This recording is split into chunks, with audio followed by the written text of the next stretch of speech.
Welcome to Tube Duel Original Podcast.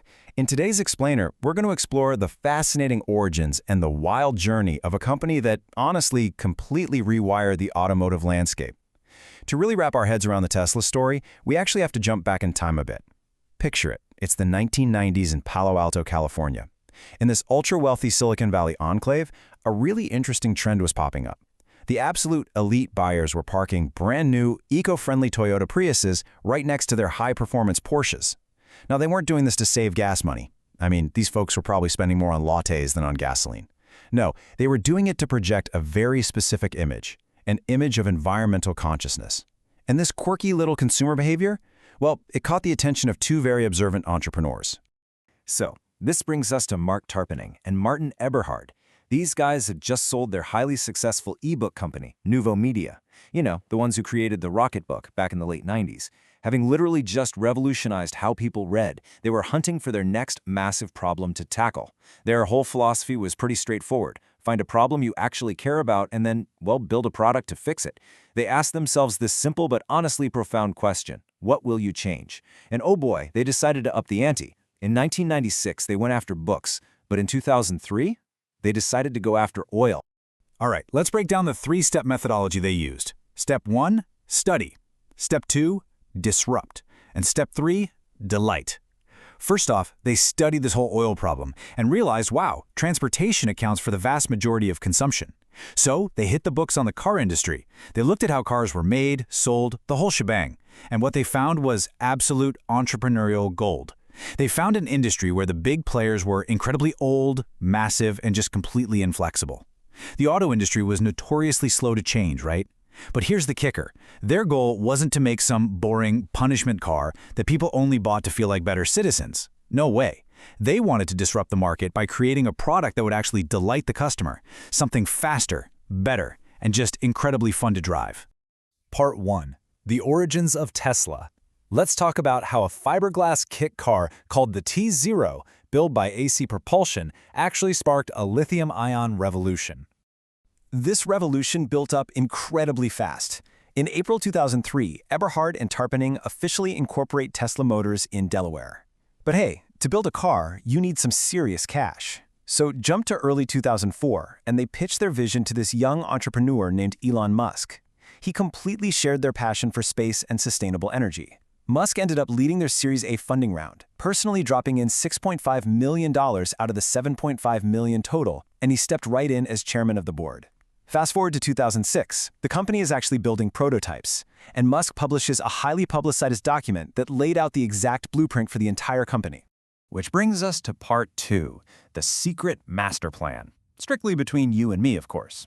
That master plan laid it out plain and simple. It stated, the strategy of Tesla is to enter at the high end of the market where customers are prepared to pay a premium and then drive down market as fast as possible to higher unit volume and lower prices with each successive model. I mean, think about it. New tech is always astronomically expensive at first, right?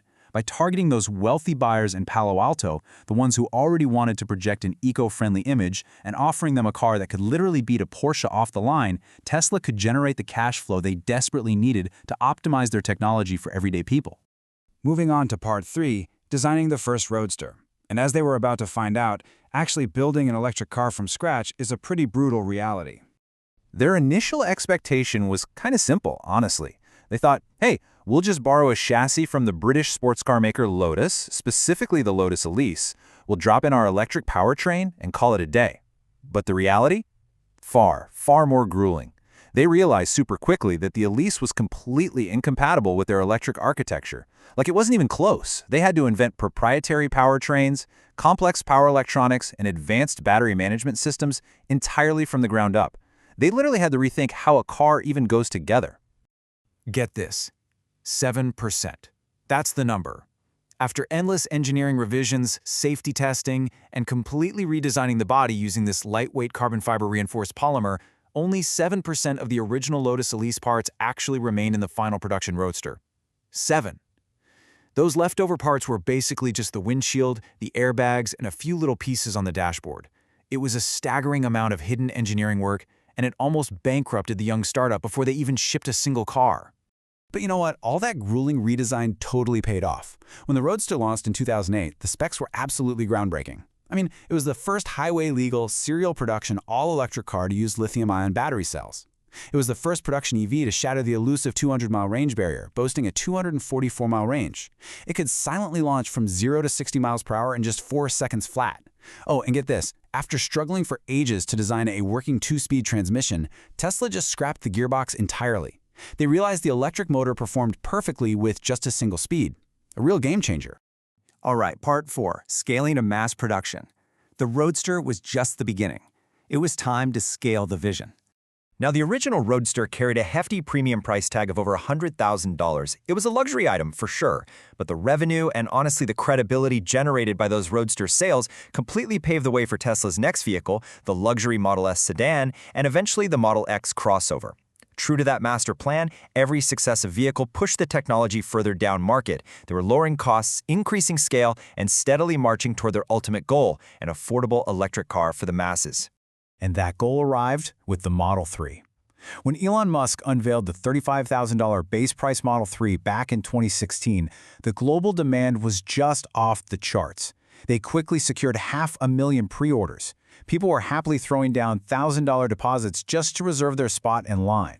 It was undeniable proof that consumers desperately wanted an affordable electric vehicle. But, as we all know, securing 500,000 orders is a very, very different beast than actually building 500,000 cars. What followed was a period that Musk candidly described as production hell. To get those heavily automated assembly lines working, Musk was famously putting in up to 120 hours a week. He was literally sleeping on the factory floor in Fremont, California. The stakes couldn't have been higher. Financial analysts were actually predicting the company might completely run out of cash by the end of 2018 if they couldn't pump out 5,000 units a week. Talk about pressure. You see, Tesla had tried to build an almost fully automated factory.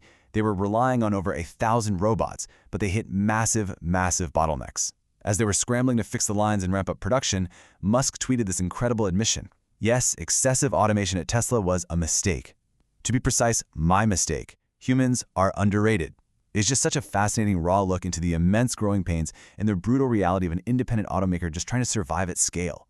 Which leads us to part 5, changing the auto industry. Because ultimately, this whole story created a profound ripple effect. It's wild to think about what an absolute underdog Tesla really was, even after all that growth. Look at the 2018 US auto market volume. General Motors had almost 18%, Ford at nearly 15%, Toyota over 13%. But Tesla, they accounted for a microscopic 0.2% of the cars sold. Yet astonishingly, Wall Street was valuing Tesla's market capitalization higher than GM's. No way, right? But investors weren't just valuing the current cars rolling off the line. They were valuing the complete disruption of a $270 billion retail market. That right there is the very definition of disruption. Entering an industry where incumbents are old and inflexible and forcing them to adapt to new technologies. Tesla entered an industry defined by massive barriers to entry, an industry totally addicted to internal combustion engines, and they proved the electric car wasn't dead. Because of Tesla's push, those massive Tier 1 suppliers started shifting their focus to electric subsystems, and legacy automakers worldwide suddenly began pledging billions to electrify their fleets. They completely, fundamentally altered the competitive landscape. So, what does this all mean? The absolutely crucial point to take away is this. Tesla's master plan wasn't just about building a car company. It was about catalyzing a global shift, which leaves us with a final, pretty provocative question inspired by that very first master plan. Will we successfully transition from a mine and burned hydrocarbon economy to a fully sustainable future? Tesla proved the tech is possible, and the consumer demand is absolutely real. But the rest of the journey? Well, that's up to all of us. Thank you for joining me for this explainer, and as always, keep asking the big questions.